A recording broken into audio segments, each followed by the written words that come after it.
You know what? Can you give me 1 minute? Welcome to another edition of Interruptions. I'm your host, Otis Smith. Today, I got another treat for you guys. I have a very brilliant man uh, right next to me to the left. I put him in the same class as brilliancy as oh man, Dr. Dyson, Dr. Eric Dyson. Same type of brilliant mind.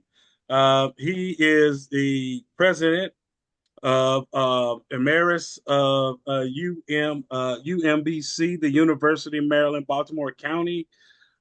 He's gone from Birmingham um, to all the way to Baltimore, Maryland. Brilliant man, mathematician, scientist, an author, all around brilliant human being. I'm talking no other than Dr. Freeman Hrabowski. How you doing, sir? Good to be with you, Otis. Very good to be with you. Thank you. We don't take it lightly that you blessed us with your presence. I always tell people, I may request, for an interview, but I don't get a yes all the time. So to get a yes from you, I'm like, man, I'm on cloud nine. Well, you're doing good work. You're doing good work, and I Thank want to be you. supportive of the work that you do. Thank you. Thank you. Let me ask this. I didn't even have this as a question, but this is your first name. Yeah, It, it, from where you come from, yeah, that's a very interesting, your first name, Freeman, yeah, yeah, coming yeah, up through the civil rights. When yeah. as a child, as you growing up, did you put those two and two together as far as the movement going on at the time, and then symbolic of your name? I appreciate your that question. Let me expand it. You are Okay, about my son's age, and so you think that way, having you coming up from the '70s, and I'm coming up right, from the '50s. Well, right. I think back to the Civil War. When you Okay. think the civil, I grew up in the civil rights movement, but Hmm. you have to take my whole name. If you look at a piece that was done on me on 60 Minutes on my university, first question they asked was about my name, Freeman Hrabowski. So the Right. first name is Freeman because my grandfather, I'm the third. I'm Freeman I'm the Hrabowski the third. I'm third. the third as well. All right. But my grandfather was of the generation, he was the first one born free. He was not the oldest child, but he was in that first generation born free. So free man, not a freed man, but a free man. Freeman. Oh, I love it. Hrabowski, in Birmingham, they actually say Robuski. It's more southern. I went off to college and I found out that the Polish folks said Hrabowski, and I pronounce it that way. The H is silent, but my great great grandfather was the Polish slave master. And Okay. that puts it, and that gives you a sense of the name and where it comes from. That's it. That's funny because when you put the two together, you're Yeah, talking about a free man yeah. of the slave master. Oh, And a descendant woo! of slave, and that's the story of African Americans. We are descendants of Correct. slaves and slave masters. It is a Yes. painful truth, and I believe Yes. speaking the truth. People don't like sometimes for you to speak the truth. My friend Eric Dyson talks about that, but Yes. it is a truth of our country. Yes.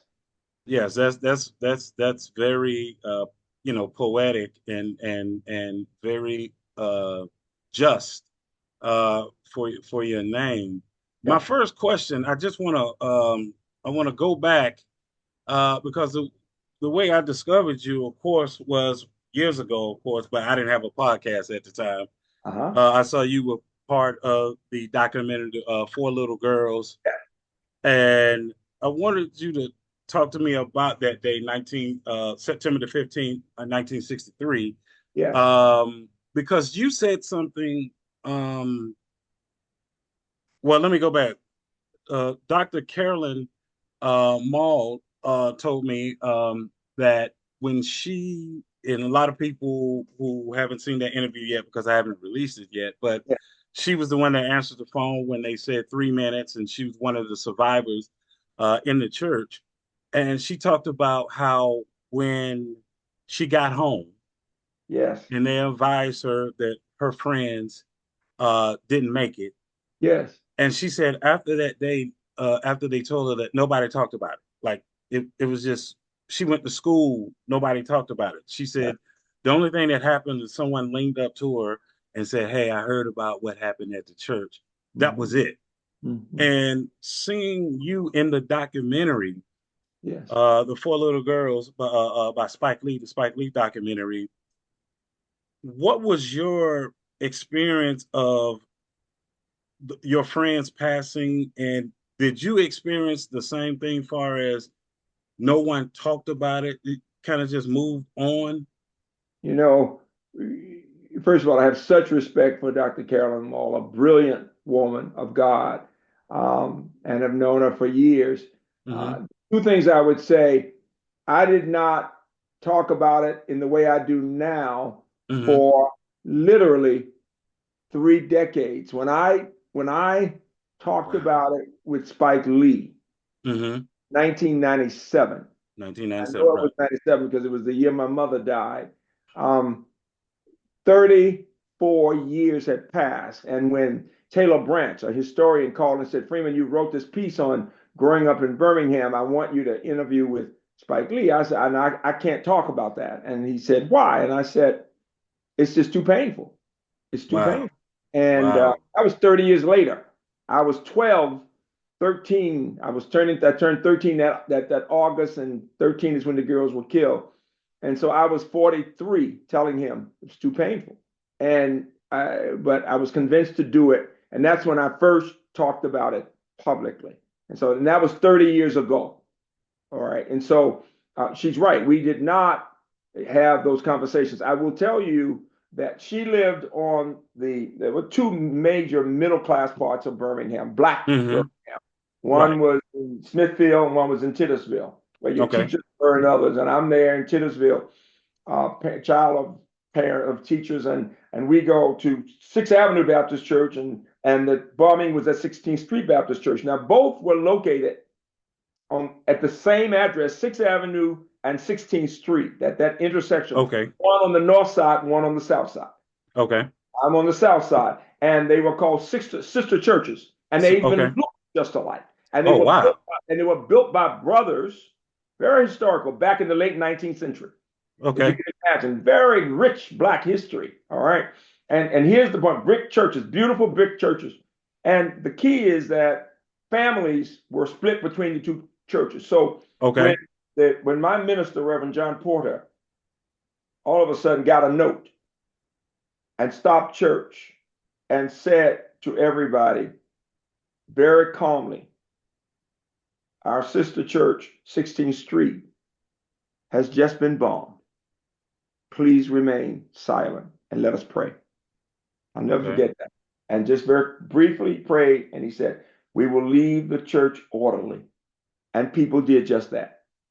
But when he said it, it was this gasp. Everybody was in such shock because a mother could be at our church and the daughter was at the other church, or a brother at one church and a sister at another. We were just that closely connected to that church. And while it seemed like it was a long way away for me Okay. as a 13-year-old, when I've driven it in recent years, you can go from one church to the next in under 10 minutes, even Okay. with traffic. Okay, so they were just that close. In fact, there was just that vibration that we felt something. And Okay. the key is this, that the children and women went home. The men drove over to that church to see how they could help. And all day long, phones were ringing with people wanting to know who is safe. Is my cousin safe? Is my daughter safe? And Gotcha. more people getting relief. If you can imagine, all days like war, Yes. you know. And then all of a sudden, we began to get that news, that awful news about those little girls. And one of those little girls, this is a story from 60 years ago. Little girl had been given a ring by her daddy, Yes. and they found that hand. And I remember so many of us had nightmares about that hand for years. Just the thought of that the children of Birmingham, the children of Birmingham. And so that was that experience. The other part for me was that I was chosen to represent with a few other kids from my school There were two Hmm. big high schools at that time. Ullman was my school on right by 16th Street. And the Okay. funeral of the girls, of three of the four girls, were held at my church because it was the sister church. Because Right. 16th Street was bombed. You couldn't have a funeral there. All right. Correct. They had it at 6th Avenue at my church. And the high school for our church, the two black high schools at that time were Ullman and Parker. Parker, the bigger, older school, was in Smithfield in the North Side. So, but I went to the funeral, and my principal, I had to tell him I was going to be going to the funeral, um, saw me as I was leaving, and he did Right. something very powerful. I had to put on a tie that morning. He took my Mr. George Bell, Mr. Uh-huh. George Bell, by the way, Mr. Bell, you'll appreciate this. Mr. Bell was the uncle of Alma Vivian Powell, Mrs. Oh, General wow. Powell's wife. Yeah. General Powell's wife, Alma Vivian, was the daughter of the principal of Parker High School. This is how small, More. all right? And the deep part is that Mr. Bell saw me and he said this, son, you wear a black tie to a funeral. He took my tie off me. I'm a little boy, 12 years, Right. 13 now in 10th grade, and he ties the tie on me. This is the principal of the school. And he says, you're representing all of us. Stay strong. Stay strong. With tears in his eyes, stay strong. And I went. And I sat up. Wow. I normally sat in the balcony. And it was a sight that I have seen every day of my life. I saw something I'd never seen before and never seen since. I saw three little coffins, Yeah. one in the middle, the small, and then the other two. Two. Right. Lord have mercy. So three of the four families agreed to have it there. And the one sentence I remember from Dr. King when I looked at those mothers, when he looked in their faces and said, life is as hard as steel. Yeah. All we have is our faith in God. It was so deep because remember now, for those of us who marched, there were people who were saying, if y'all hadn't Hmm. marched Yeah. before, maybe these girls would still be alive. Yeah. That's how people can be. That's in Yeah. our own community. You get what I'm Yeah. saying? Yeah. And they were somewhat blaming Dr. King if he hadn't stirred things up. To look things up. Yeah. We wouldn't Nobody have this wants to problem. say that part, but that's a part of what you go through when you're working to make progress. And that was the story. But what it did for so many of the church, we said we would live our lives so that their lives would not be in vain. And I have no doubt that so many of my friends and I who've done well always remember those girls and say, we want to do for them what were not given the opportunity to Opportunity. do for themselves. That's the idea. Your interview when you mentioned that that Dr. King said that life is hard Yeah, as nails, yes, yeah. and watching that, I was like, okay, it was just you like okay, and then when tragedy hits your own life, when it comes to your own door, like losing my mother, my father, my uncles, my grandmother, then you start to understand that message Yeah, that once you lose your mother, especially when you lose your mother and father, it's like all yeah, you have now yeah, is Christ. And I remember when my mother died, God said, "Now you have to come see me one on one. yeah. That's deep. You Yeah, you got yeah, to There's no your earthly representation that I put is not here. So now it's you yeah, and I. So and I thought about that when you said that, Dr. King said that. When I saw that document, I thought about that. yeah. And it didn't come back to me until 2017 when my mother passed. And I Yeah. said, yeah, life, life is hard as steel. It's deep, man. It's powerful. It's very, very powerful. And that's that story. The stories can inspire. As painful as they can be very inspiring. Oh And yeah, that yes. that is one of those stories. That is it. And the thing I like about the South, let me just say, and Hmm. I consider Georgia and Alabama the Oh South. We in yes. Baltimore, I call us the Upper South, but Georgia, Alabama, and that's more That's the Deep South. But I that's say decent. the Deep South, we know how to weave a story, and stories define who we are. You Yes. know, Very important. You mentioned my friend Eric. He knows how to tell how to weave a story. We love to tell those stories because it tells us who you are. We are Who products we of our are. all the way Yes. from childhood. Absolutely, absolutely. How how did your grandmother inspire you? Oh man, well, two grandmothers, and my grandmother Frances died sooner, my dad's grandmother. And what I remember about her was just how much she loved her son and me, and how she, just one quick story, when my daddy wanted to go to college, literally, this was in the late 20s. And, Hmm. and this is not one I don't talk about as much. He was going to go to Alabama State, and he was the valedictorian of his high school. This was in about 1929. And at the last minute, his dad said, "You can't go because I don't have anybody to handle the second plow." Now, a lot of people don't know what a plow is. Mm. PLOW. That's where you got that plow. So You don't have a mule to do it. The person's behind the plow behind the and feeling clouds. soil. Okay, and it was deep.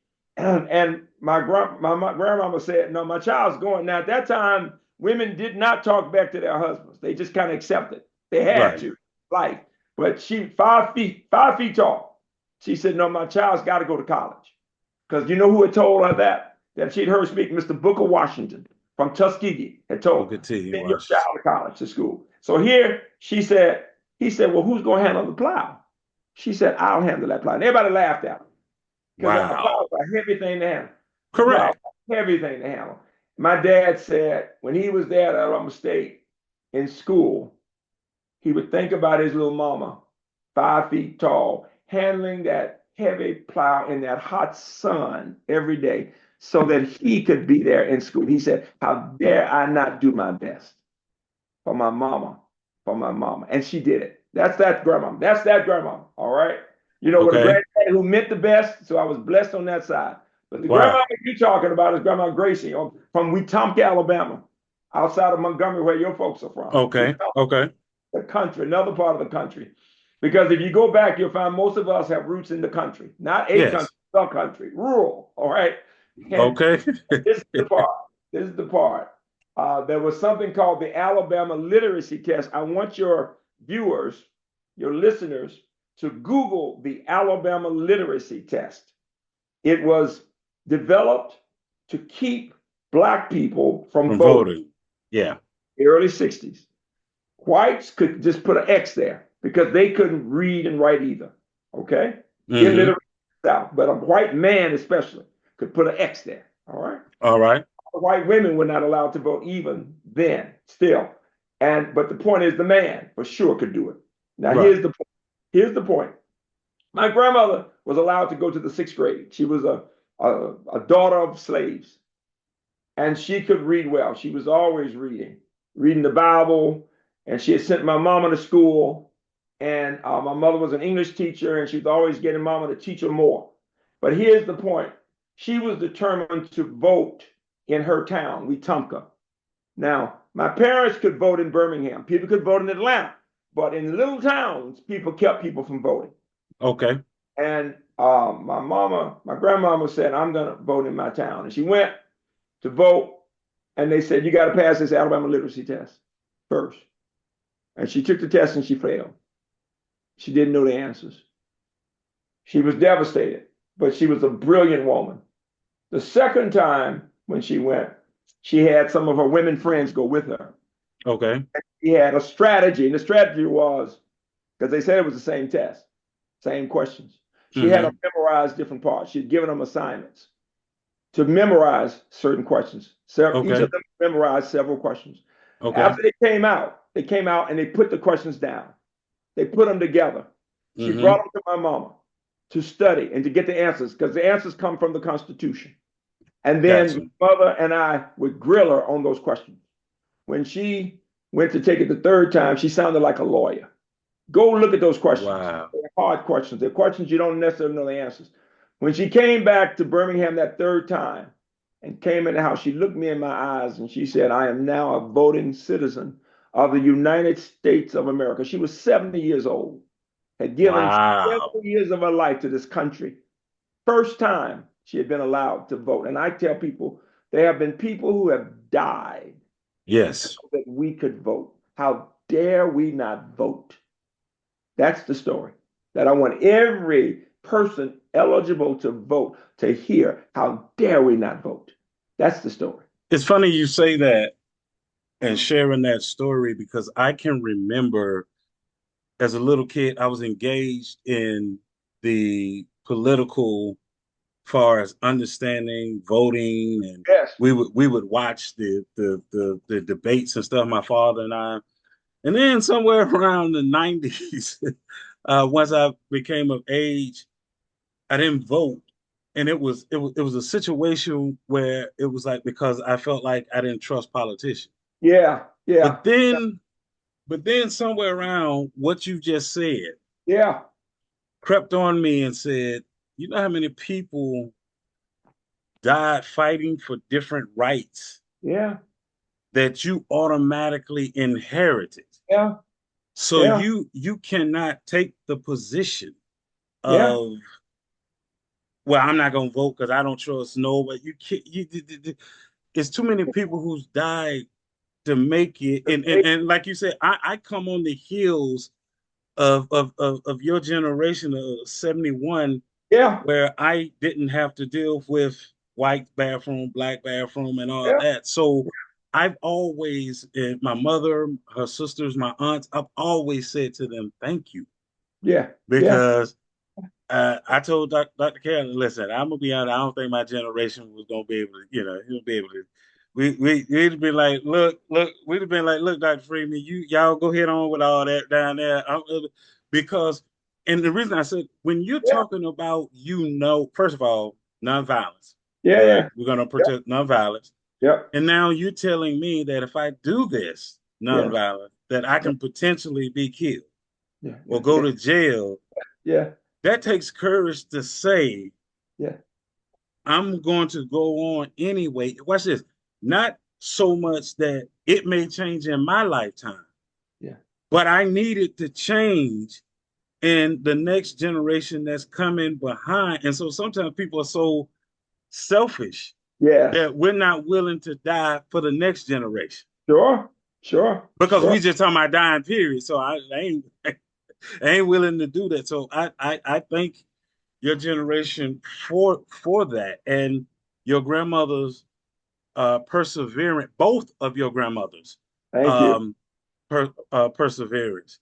Um, you mentioned this earlier, but I still want to ask the question: is it safe to say you grew up in a time that education and Christ was bestowed upon you? Those were like the main two driving forces. It seems that Oh, you're gonna be educated yeah. and you're gonna love the Lord. You're gonna do these two things. You don't get nothing else. You're gonna get these two things. Oh yeah, you said it well, man. The message was put God first in your life, first and foremost. Put God first in your life. All right, and then get an education, not just so you can get a good job, but so you can think well and learn how to help other people. Let me just say about this voting thing, and Yes, to I don't think people realize that they wouldn't have the health insurance, the Affordable Health Act, and what Mr. Obama did. They would correct. not have that if it were Correct. not for and if certain people are elected, we won't have insurance for little poor children. We won't No, have that. You see what we I'm saying? won't. I mean, just start there. People will die because of fundamental insurance. Just start with that one. And secondly, if our children don't learn to read well, how are they going to get a job? And if we don't have money going into education, if we take the money from education and the way we hear some people talking about urban areas or rural areas or poor people, when they don't seem to understand, we need to give every child the opportunity to learn to read and think and get the skills to get a good job. So it's just those fundamental things that are tied to who's in office. Very important. But you tie to that. For me, a part of it is faith. When people have faith, when they Hmm. believe in God, all right, they also have compassion. They Yes, care about people less fortunate. yes, When I hear people thinking only about rich people, I'm saying, where's the God in their lives? There's no God. There's no faith in their lives. They may talk about religion, but no. When you're not able to have compassion for people different from you, who are less fortunate than you. Don't talk to me about Christianity or any faith, because true religion has everything to do with my brother, my child who's not my child, for other people's children, you see. And that's what I was taught. You know, the notion of humility. That same Mm-hmm. Grandma Grace Mm-hmm. said to me, she said this, Freeman, you're going to do well because you're a hard worker. I was a child. She said, but I want you to promise me you will stay on your knees all your life. Mm. And I said, Mom, Grandma, of course I'm gonna always pray. She said, that's the first reason. You want to always pray. Mm-hmm. Every day, God help me. God help us. She said, but there's another reason. She said, Mm-hmm. you're gonna go way far in life. She says, you're gonna do stuff, but not just for black folks. Right now, you see black folks, but you're gonna be in a time when you're gonna be helping all kinds of people. I had no idea because our world was all black. Never occurred to me I'd be the first black president of a white university in Baltimore. None of that. None of that. Working with people all around the world. But she said, the higher up you go, the harder the fall is going to be because you're going to get knocked down. Every Okay. leaf gets knocked down. She Right. said, but if you're on your knees, you won't fall too far. Now, there is the essence of wisdom, that we don't allow ego and popularity and success to go to our heads so we think we all that. No. What I remember from my parents, from my preacher, from my church, from my community is the more success I have had, the more humble I've tried to To be become. because I know every day won't be a good day. And I need to understand the same people I met going up, I will meet coming down Yeah. because the fall comes. It's not, as my pastor said, if tragedy strikes, it's when it strikes. When it's yeah, Who it's we going to and it's yeah. helped me out every time I've made a mistake.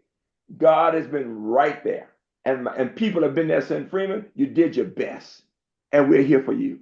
And that's a message when I teach new presidents at Harvard. I tell them, "Don't you let anybody tell you you all that. No, no. You keep your humility.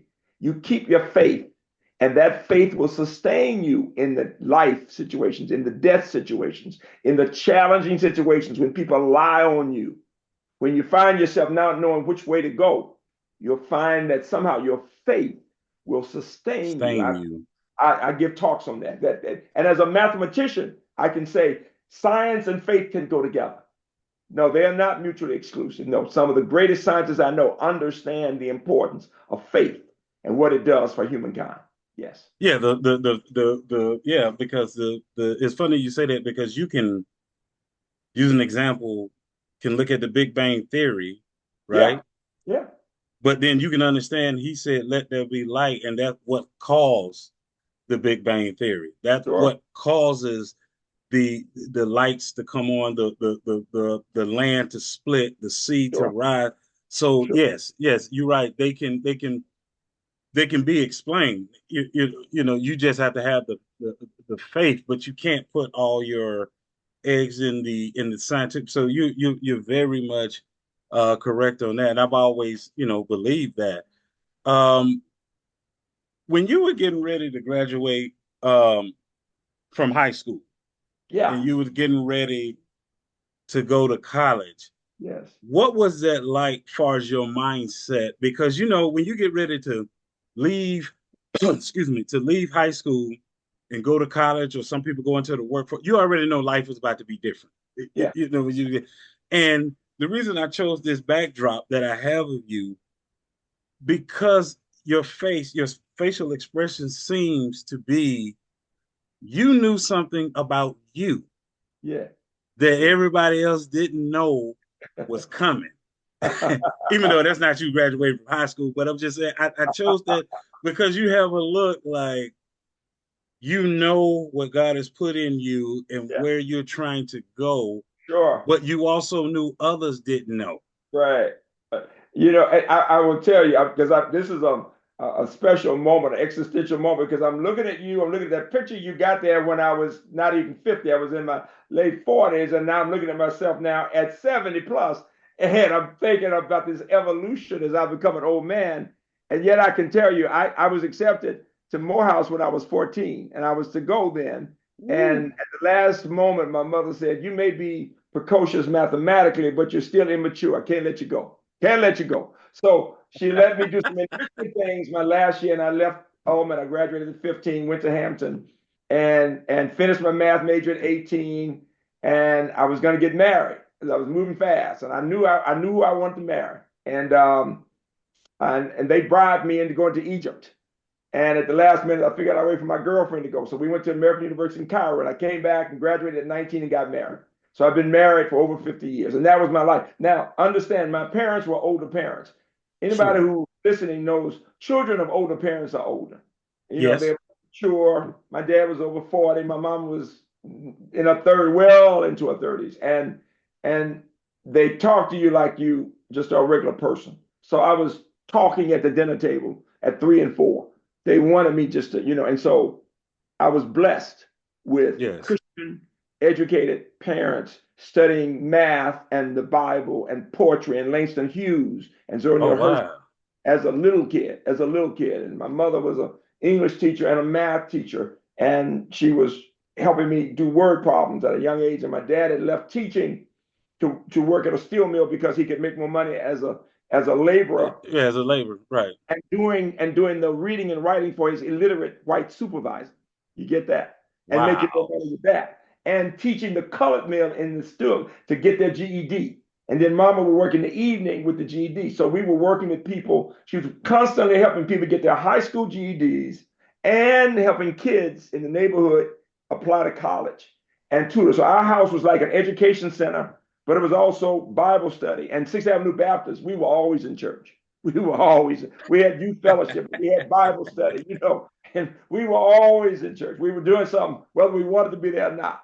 So the education and the faith and our community, Tittersville and Sixth Avenue Baptist was all about, and that's why you have so many people who went on to become president of Talladega, all the way to senior VP at Morehouse, to the provost at Bethune-Cookman. I can go on and on. Condi Rice and just so many people went on to do big things because we had parents in the church and teachers, all right, who also worked with all of our friends in Loving Projects who were at Sixth Avenue too.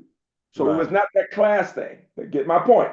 So a Right. lot of brilliant kids out of the projects who went on to Fisk and wherever and Miles and whatever, and we were building people up somehow. And so for me, my message from my parents was, of those to whom much is given, much is required. That's the word. Okay. And what I'm always saying to black parents, my first books were on raising smart black boys and then raising smart black girls. And those books still sell. 30 some years ago, they still sell. And it was on parents, put books in your house, the Bible and other books. Teach your child to read. If you give me a child who can read, I can teach her to do word problems. But talk ideas with your child. Talk about Mm. social justice. Give your child a sense of self. Talk about your child as a child of God. That the child Yes. is not second class. That's the message they gave us. You are not second class to anybody. You're a child of God. You are first class. It's that sense of self. Those were the messages I was given by older parents and by the church. So when I went off to Hampton, which was way up north, they wanted me to come to Right. Atlanta to be with Dr. Mays, and I went way up north to Virginia because to Alabamians, Virginia is the north. We not gonna hold that against you. We ain't gonna hold that. listen, listen, she wanted me to be with Dr. Mays at Morehouse. Wait a minute. But I knew they'd be coming over to see me every weekend from Birmingham, Right. and I wanted to get away from that. But the fact is that no, that gave me a chance to think about what it meant to be a leader. After I had gone to jail with Dr. King and Hmm. could speak, the civil rights group used me as a speaker starting at age 13 to talk about the civil rights and children, the children's role in the civil rights Right. march Simone. and the Right. free, and that prepared me. So even at Hampton, the president of Hampton used me to raise money talking about the children and youth in the civil rights movement, and that got me on my way of thinking about my role in leadership, I was starting about at to age. say, yeah, you was being groomed to be Yeah, a yeah, leader yeah, yeah, at the time, and it's funny how God shapes our lives. yeah. But as we're moving through it at the time, we don't see it as that. We just this is what I'm doing right now. Exactly right. I Um, had no idea. I had no yeah. idea. All I knew was I love math, and that I wanted to help people. And you should know, my mother had told the teachers from an early age, give him a child or two to work with, because I was moving fast and I was very rebellious, and the teachers could not control me. That's why I'm always trying to help little black boys, because black boys, boys in general, and then boys of Hmm. color are often not given the support they need in a school, because the teacher needs to understand the behavior of boys. Boys' behavior and girls' behavior is different. I have had to deal with this all my life. And my mama understood this. Mothers of boys, teachers who've had brothers or who've thought about this, they should know it. But if you've only had girls and you've not been around the behavior of boys, you don't know how they're different. Boys are not going to color in their lines. They're not going to just sit there. They need more activity. They just, You listen. I'm gonna play this clip right here for my yeah, daughters. Listen, yeah, real, real. I've got two daughters, Yeah, and God has blessed me through them. I have five grandkids, and yeah, I have one granddaughter, and I have four yeah. boys. And yeah, I got four boys. And so I was. It's funny you say that, Yeah, and thank God, because I've been telling them. I said, you don't understand. Boys are different. they're I said, different. I'm trying to take. I said that energy. All Yeah, boys have to be doing something. yeah. They And have. look at You my two can't. books. Look, one book is called Beating the Odds. That's for the boys, on black boys, and the other is Okay. Overcoming the Odds for the girls. And I Okay. interviewed 100 black families for the boys, 100 Hmm. black families for the girls. Now, the girls have their own issues and things you got to deal with. You know, everything from True. image to all those things. But I'm saying that, and if you've not studied the issues, we just Right. assume they're the same. And we call the little boys bad all the time, just because they're acting, because they bad, you know. And when I Right. go in schools and they pull some black boys together, first thing the Hmm. little black boys say to me is, "What we do wrong this time?" Because that's all they told. They always told they're doing something wrong, you know. And if you look at what happens as they move up the ladder, the boys drop out of school. If you look at us, who's in the assistant principal's office, all the way up the ladder, it's the black boy. He's there Hmm. all the time. Now, we got some challenges with girls too. I'm not saying that, but I'm saying we need to give both groups their attention and the support they need. And I talk about that in those books. And so my point is it's critical. My mother understood that. So she told the teachers, give him a kid or two to work with Hmm. on their math and reading. I mean, from early years. And he will be fascinated by giving them support. And it controlled me, but it taught me how to support somebody else. It gave me emotional intelligence. You know, a lot of times when kids Yes. moving fast, they can be arrogant or disrespectful. And she was Hmm. saying, I don't care how bright you might be, you got to learn to work with people. You know, Correct. that's Yes. critical, Yes. you know. And so that idea of, and so at UMBC, we had a program for first time offenders, mainly boys, 500. Hmm. And Okay. these are children who committed a crime, and the judge would be planning to put them in jail between ages of 8 and 16. It's called the Choice Program. If you Google the UMBC Choice Program, and the Choice Program says if the mother or grandmother wants to put the child in the UMBC program, they will not have to go to jail. And we Okay. supervise them 24 hours a day, 7 days a week. They stay at Okay. home, come up in the morning, and all of that.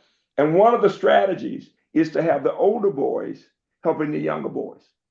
Because if you give that 14-year-old some responsibility for that 10-year-old, the 14-year-old rises to the occasion to help that child, you see? And that gets them in less trouble.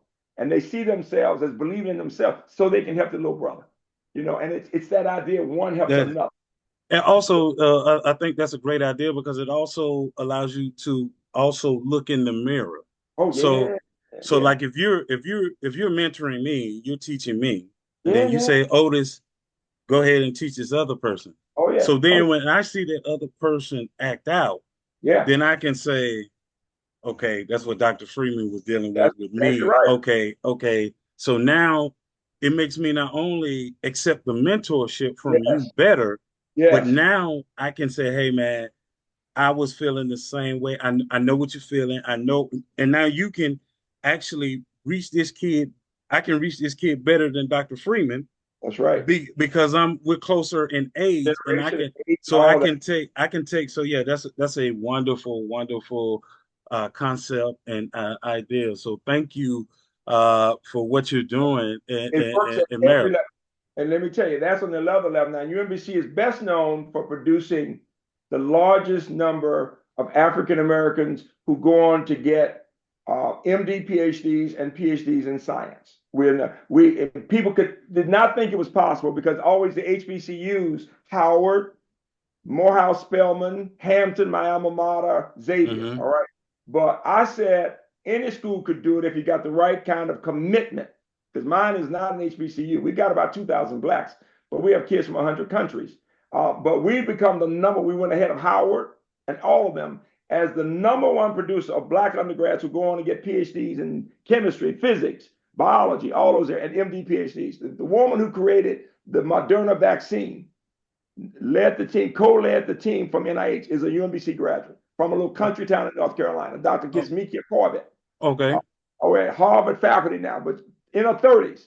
If you took the Moderna vaccine, a black woman created, that's one of my students. All right. And Wow. the point about, if you look up the UMBC Meyerhoff program, you'll see that's for producing black scientists. We've had kids from Atlanta to be in that program who become Rhodes Scholars. And the key there is that it's in my TED talk that success in science, high expectations, building community, that it takes scientists to produce scientists. And most important, you got to look at what you're doing and keep changing it to make it better for everybody. Very, very important. But one group helps the next group. We're up now. We started with M1s Mm-hmm. 35 years ago. We're now up to M36s. Let Every me cohort helps the one. Yeah. let me ask you this question. I told you if you go left, I'm gonna go with you. If you go Yeah. right, I'm gonna go Yeah. with you. Sure. Let me ask you this about math. Yeah.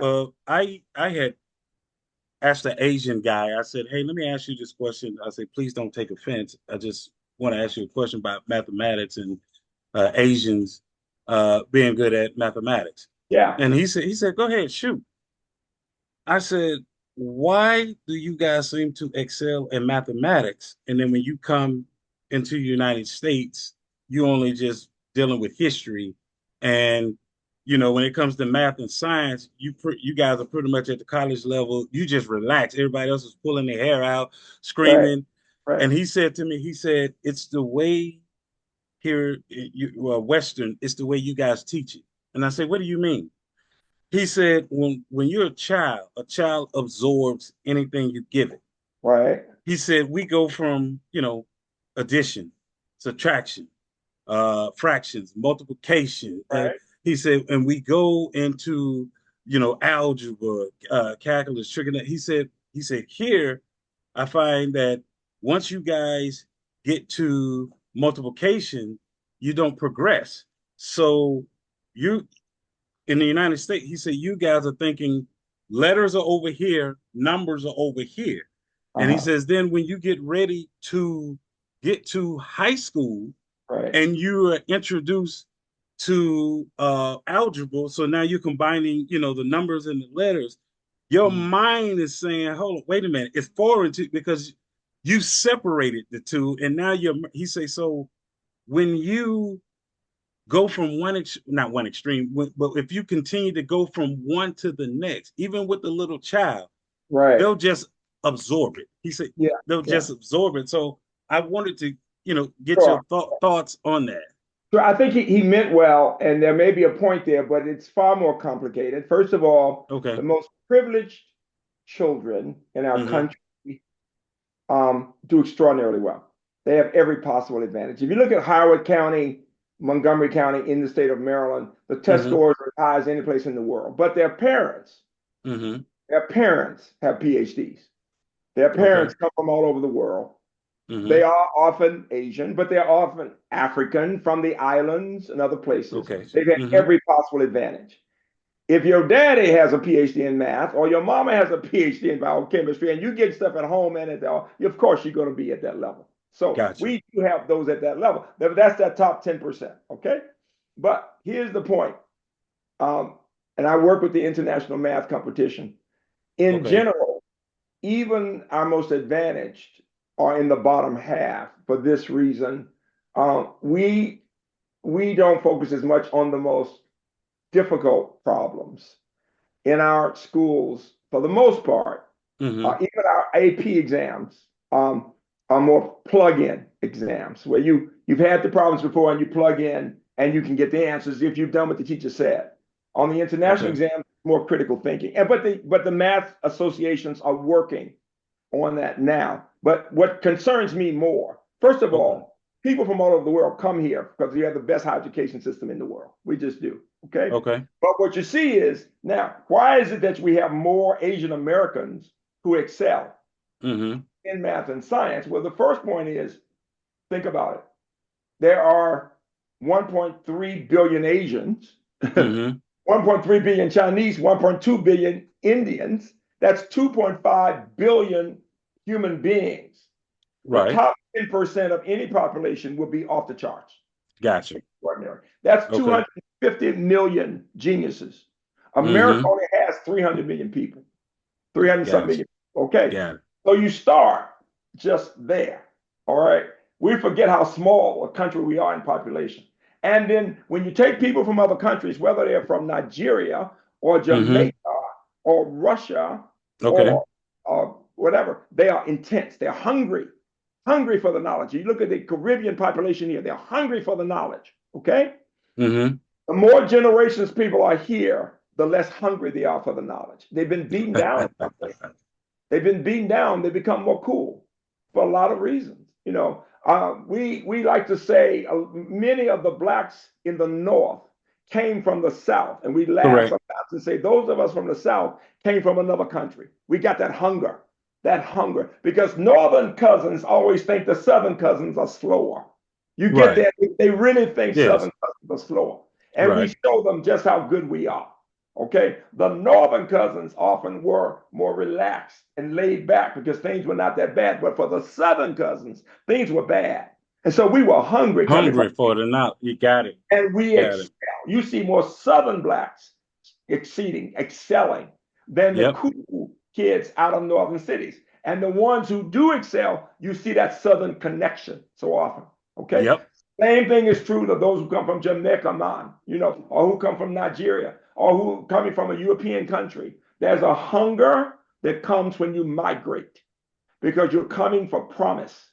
But when you've been beaten down generation after generation, and you don't see the connection between the hard work, if you have to work as a maid, you don't see how that's going to get you anywhere. You see what I'm saying? I And get it. so, I get it. and so what I would say is the problem is more complicated than what people. We have to separate these issues. We got Gotcha. issues involving middle class black children. We have issues involving children who are in families with drugs. We Right. have issues. There are all these issues we got to deal with.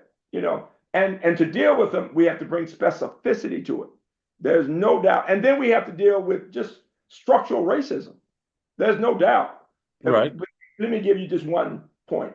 Sure. Do you know the group that has had the biggest decline in participation in higher education in recent years in America? When looking at gender and race, what group do you think has had the biggest drop in higher education in America? What do you think? I would say Caucasians. White males. Yeah. Working Caucasian. Yeah. working class white males. Now, we've had a big problem with black and Latino males.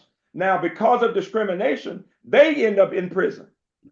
Okay? Correct. Yep. White males end up in what's called now domestic terrorism, gangs. Mm-hmm. They're disenfranchised. They're not happy in school. All right. And that's what we see, that part of that. But young people need constructive approaches to making a living. They're not going to the military. All right. They can't get good jobs because of the skills required. They're bored in school. And so what I'm saying is, for different reasons, sometimes structural racism, sometimes because of needs of challenges of schools, we see young people, black, Latino, whites, and others, not doing well. From jail to getting into terror groups to gangs and all of that. And so my message is this: we must not give up hope. That we have to tackle these problems as we would a math problems. That each group has some issues we need to deal with. And that we need to help teachers who need Right. support. Because people point the face at teachers cannot do it by themselves. No. No. If No. Teachers need help. If the child is not getting the kind of support at home to say you respect the teacher, how could we possibly expect the teacher? I have seen my students who've gone into schools and had to break up a fight, and then the people want to attack the child, the young teacher for breaking up the fight, Mm-hmm. for breaking up the fight, and want to attack them and accuse them of abuse when they get hurt themselves. So Trying we to got break up the fight. major issues we have to deal with. And my point is, we've got to be honest, though, about the challenges, about the role of families, the role Mm-hmm. of churches, the role of community, the role of government, but it starts with having policies In place. that are Yes. developed by elected officials Mm-hmm. who care about our children and our children who need support, who don't have money, who don't necessarily have books in the home, who are in communities where there may be drugs, for example, Mm-hmm. people want the best for their children who need support with that. And to have those policies and to have those elected officials, we must vote. I go back to that. No, you're correct. You preach Got it to to go the back to choir that. on that. This Yeah. is about my child and my grandchild, and that's why we must vote. You segue to one of my questions, and I want you to you touched on it a little bit right now, but if you could expound on it, can you talk to me about the importance of education and certification? And Yeah, where I'm going with that is, now with the new generation, it's everybody quote unquote is trying to be a boss. Everybody's trying to be an yeah, entrepreneur. Everybody, yeah, and of yeah. course, everybody can't own their own business because then Right, who's working for who, right? right, right. So, but you have now, like you said, the jobs that are being offered now, a lot of them are going to require certification because a Yeah, lot of them are tech jobs, and yeah, so that requires education. So yeah, if you could talk to the piece, everybody's not going to play pro ball. yeah, yeah, yeah. Everybody's not going to be an actor. Everybody's not going to, and Right. even if you play pro ball, Yeah, I was told the number used to be 3 to 4 years, right? The average career. yeah, Now the average is 2 years.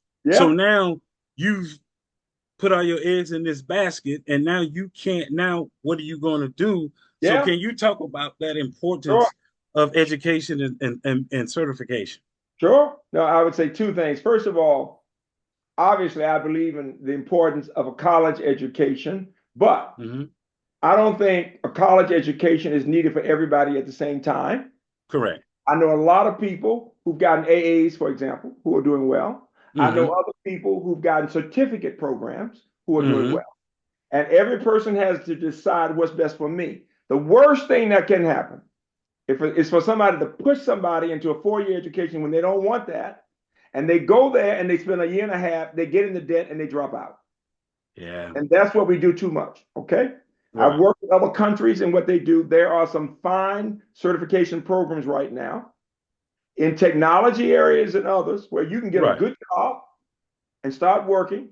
And then you can decide you want more education as you Hmm. mature, and you can Right. get more. You may get a double A, you may get a bachelor's or whatever. But we have to figure out what's in the best interest of the child, of the young person, all right, of the veteran and others. So we have a UMBC training company at UMBC for those Okay. who don't want a bachelor's, but they want a program that will last 6 months to a year, get a certificate, get a job with the intelligence community, with this company or whatever, and then have a pathway as they have time to take more education. We've got to have these pathways for people. Everybody doesn't want Right. to sit in a class and take history, though history is very important. But some people are not ready to do that at the same time. Okay?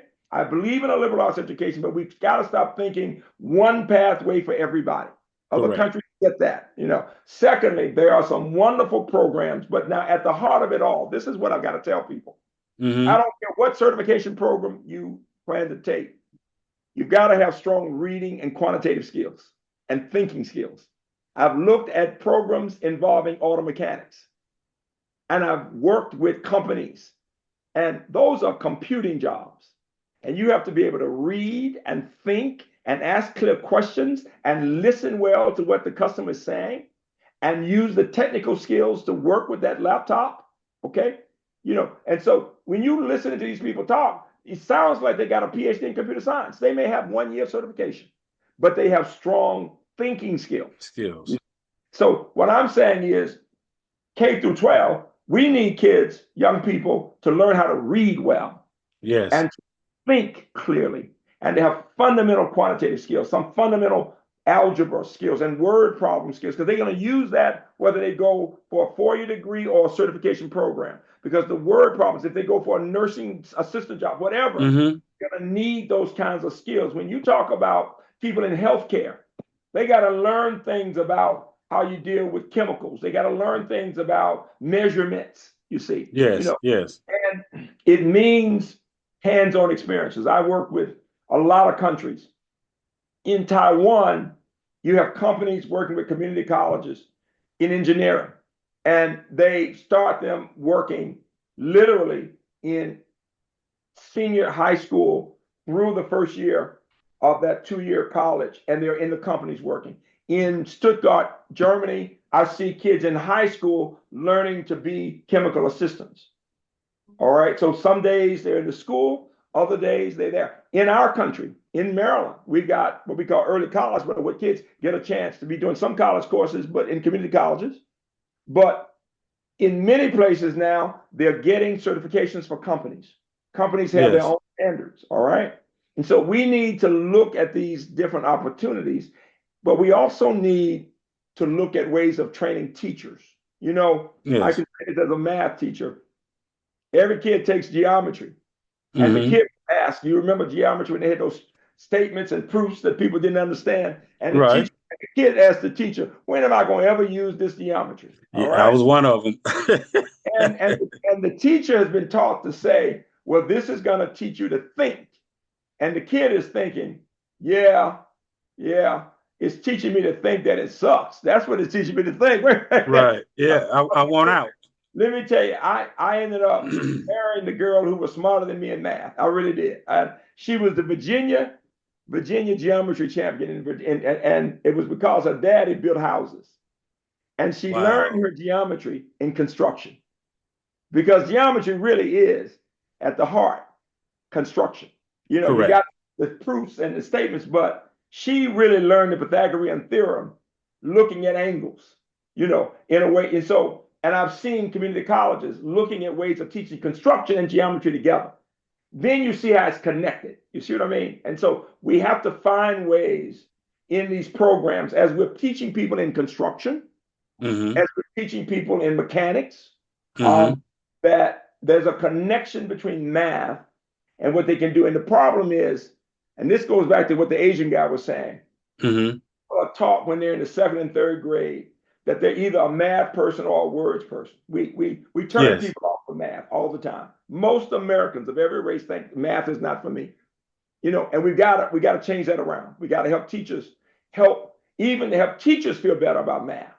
But My it, passion, yeah, that's the key. but Yeah, here's the well, I want to say fundamental. Here's the crazy part, the funny part, and I know you came across this.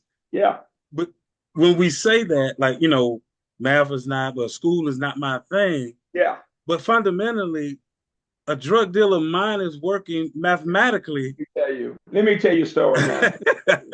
We learned working with our kids in the choice program Hmm. to observe behavior. Okay. When a child is well mannered beyond years, Hmm. not rebellious, and very observant and Hmm. reading the room, that child often has been being trained by somebody in the streets. Very quiet, polite, and as I got to know some of these children, these are children. Hmm. Some are more mature than others, and they've seen. I came to appreciate how much they've seen children killed. They've Okay. seen change, but some of my best math students, I'm talking about kids who are 12 and 13 years old, some of my best word problem solvers knew how to solve those problems because they had been doing things involving amounts of drugs Yeah. and think and critical thinking skills. And Yes. and we even learn in preparing teachers to know to watch the child who's very careful with behavior. because the child is getting sometimes advice and guidance from somebody who's saying, don't bring attention to yourself Right. Right. because you got another purpose. Mm-hmm. And this is the part that I had to teach some of my middle class students, black and white, to understand. That sounds so counterintuitive because for some of these students, bringing into the house $500 and $600 and $700 a week to the Mm-hmm. grandmother was Mm-hmm. noble work. Was noble work. Do you hear me? Was Yes. Yes. noble work. I'm sorry. Was noble work. I'm very sorry. You know, Yeah. my grandson. Yeah. Uh-huh. So one of the questions I wanted to ask you is can you talk to me? Well, actually, you know what? This is the last question actually I have. Yes. How did you dare Uh-huh. to be different? In the time frame that you came in, you're talking Yeah. about, I heard in one of your interviews, you talked about, quote unquote, being a nerdy kid. Yeah. But growing up in Birmingham, Alabama, in that time frame that you were in, I'm Yeah. sure uh, people saw themselves kind of a little bit going just down a certain path. Yeah. And how did you dare to be so different when it came to dealing with education, dealing with science and mathematics, coming Sure. from where you came from?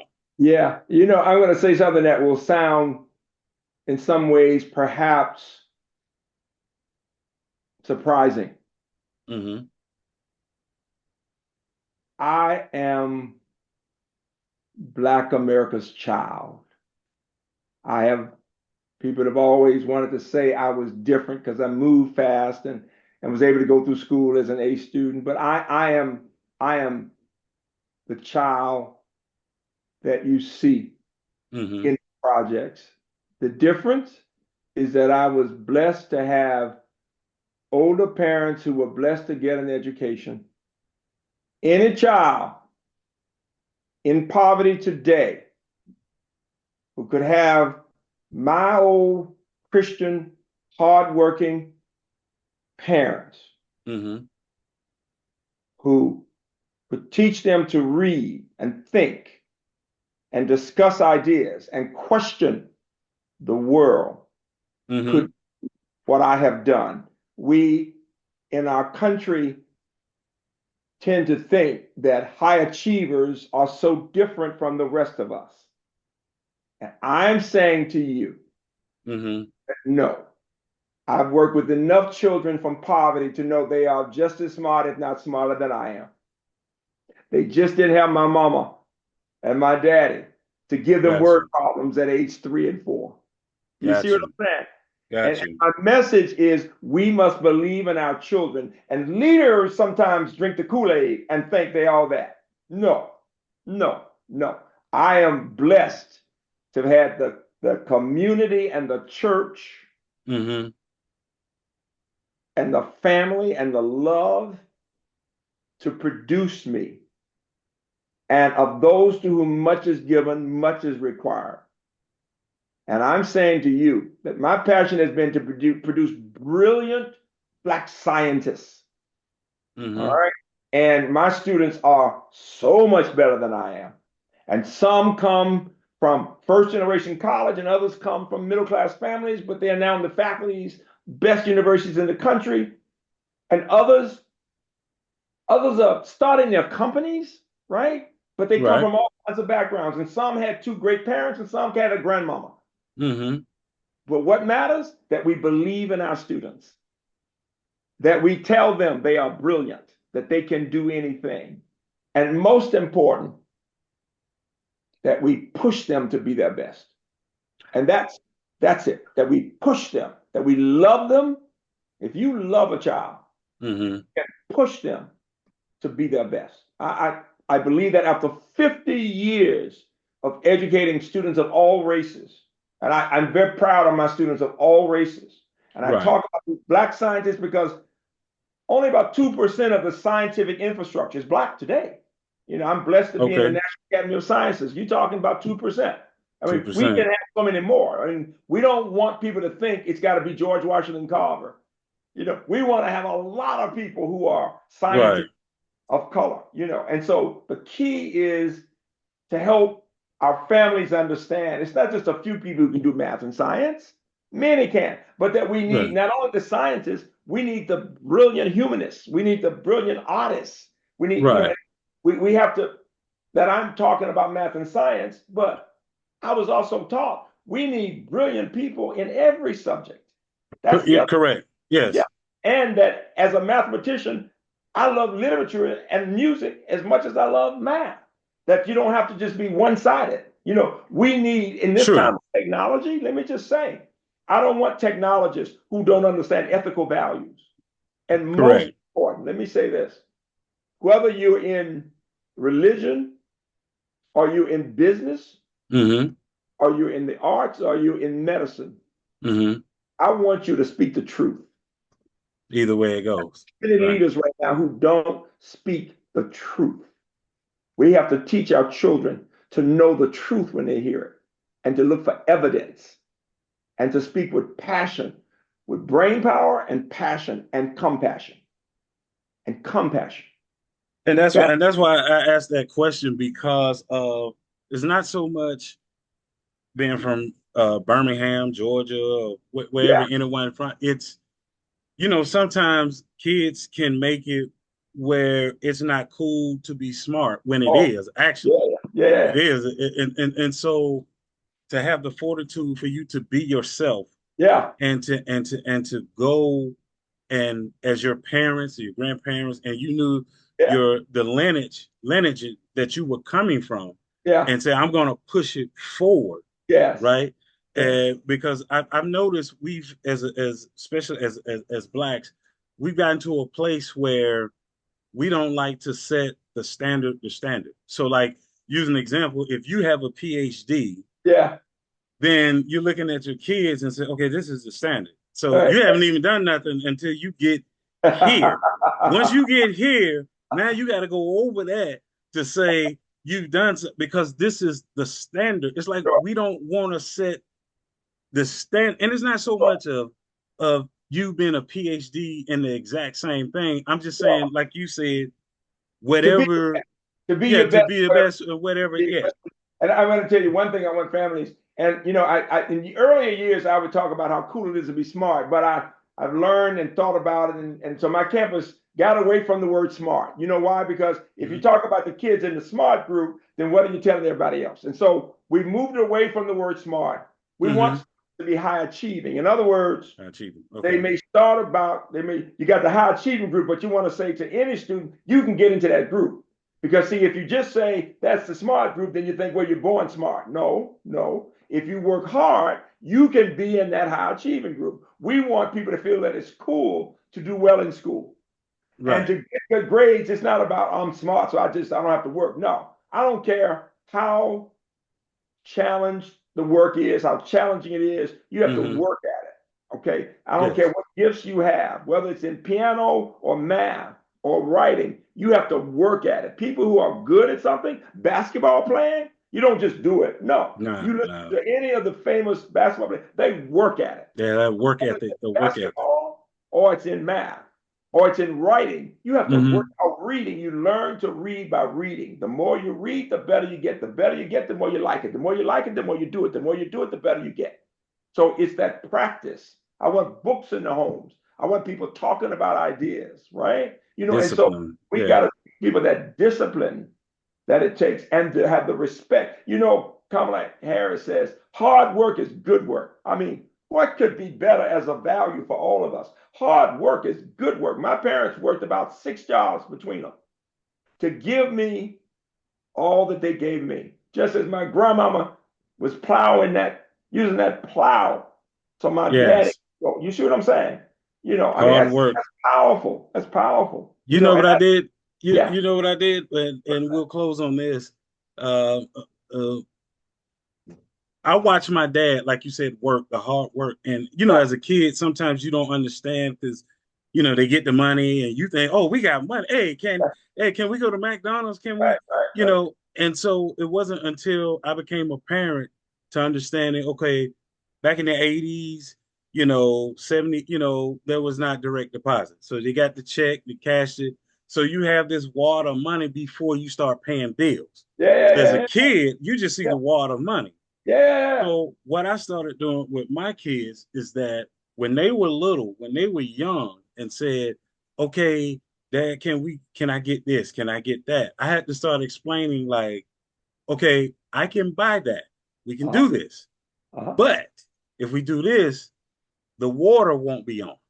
Wow. Yeah. Now you want the Yeah. shoes Oh, you or you what? want the water?" So they was like, I want the water. So now I see it helped them prioritize Yeah, with yeah, their own bills. So yeah, for me to give them, this is what I'm doing with the money. yeah. And I'm not telling you no because I don't want you to have something. Yes. I'm telling you to prioritize, so to build that discipline, that structure that you're Mhm, speaking of. mhm, So mhm. I appreciate your wisdom. I learned a lot. Thank you for your service, everything that you've done, and you still continue to do. I do want to be able to bring you back on the show, I would but love to. when I bring people back on the show, Yes. always bring them back with someone else. And my mindset that I want to bring you back on a later date, of course, is with Dr. Carolyn, Yeah. right? But then I want to mix it in Yeah. with actor Brent Jennings Oh. Oh. because he's from Arkansas. Yeah, yeah, yeah, yeah, yeah. And so I remember he and I having a conversation Yeah. like, what, how did you Arkansas, like you're not putting acting to how did Yeah. that happen? So I would love to get the three of you all Sure. to get as a Sure. conversation coming from where you guys come from, Sure. the roles that you guys took on and moved into life, Yeah. right? And Yeah. showing people like what you talked about, that like the old adage, is not where you're from, it's where you're Yeah. going, Oh, yeah. so I love to put something out with that, so I love to bring you on and do a show like that. And at some point you should have Angela. I always looked up to Angela Davis. She was several years older than me. My mama taught her, and her mother taught me. And she was to us, she was the height of intellect. When she went off to school, my mama taught her in the eighth grade. She and her sister, Fanya, and she went on and she spoke French and went on and became PhD and I'll had was try to get a hold of it. most wanted woman in the world at one point, the Big Yeah. Apple, and all that. But she is our history of the best Yes. of thinkers Yes. of the 20th and 21st century. She's Birmingham too, and her mother and my mother were very close, and they were thinkers. They were thinkers and rebels as teachers. You get my point? Okay. And that's Yes. part of the history of African American and of Birmingham. I would love, yeah, I'm gonna try to see if I can get a hold of her. And also, I need to add Dr. Tennille Stewart Uh-huh. to that. She had an actress, and she became, I believe, the dean at of Alabama State Uh-huh. theater area, and then she went on to have her own acting class that several actors that we see today Yep. came through her. That's exactly right. That's exactly right. Yes, So yes, wonderful, wonderful pioneers. Pioneers. And yes. it's good that you of your generation are documenting stories from this generation. Very important. Very important. I have to, because if it wasn't for you guys, and it's not, you know what? It's not even. I look at it far as the historical part of it. Yeah. I look at it is when you're looking through what you guys lived through, far as the general in the South, Yeah. and what you guys have become, and it Yeah. seems because people think the struggle is over. Right. What you kind of mentioned earlier Yeah. when talking about math, we've gotten relaxed Yeah. to where nobody wants to achieve excellence Yeah. unless it's a in a situation where you can look at me and that like I'm a big star and I'm a, Yeah, celebrity or something. And it's like, no, there's work to be done in so many different areas and that might be your gift and calling yeah. that you need to be in. Let me end with this, that Sure. as I say to young people all the time, yes, we saw more stark differences of not being able to drink out of a water fountain, or not being able to sit somewhere on a bus or Hmm. whatever. But the struggle is very real today because, quite frankly, the majority of black children are still poor. Hmm.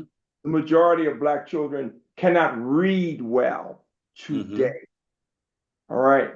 And even Hmm. when they finish high school at higher percentages, and even if they go to college, they're in remedial education. Okay. Hmm. And we don't see that. They went to college, but did they study in regular classes? No, they still cannot read well. So we don't even talk about education. Our political discussion right now is not about education of children.